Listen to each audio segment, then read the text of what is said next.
In this pivot table, we have sales month and products in the report filter field.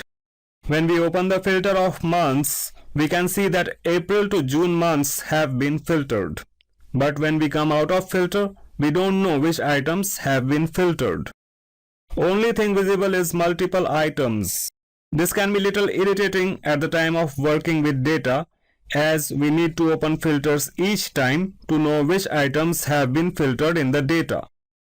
This problem was solved in Excel 2010 version by introducing slicers feature. Slicers are visual filter buttons which enable us to quickly filter data in an interactive way. It also keeps both filtered and non-filtered items visible for us. To insert slicers, place the cursor inside pivot table. Go to Analyze Ribbon tab. In the filter group, click on Insert Slicer button. Insert Slicers dialog box opens. This dialog box contains all the pivot table field list items.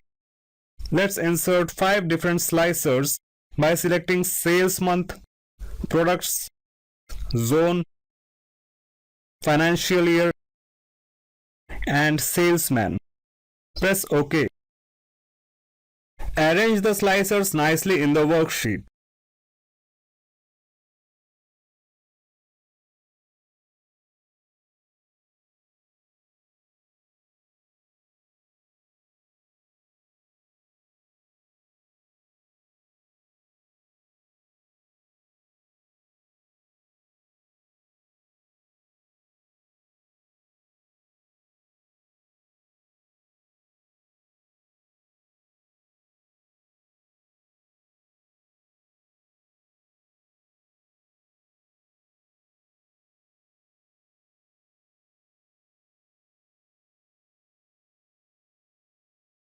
Sales months that have been filtered in the report filter area can be seen highlighted in the sales month slicer.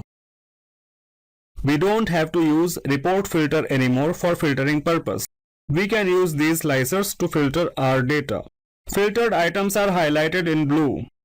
Those which are not highlighted are not filtered.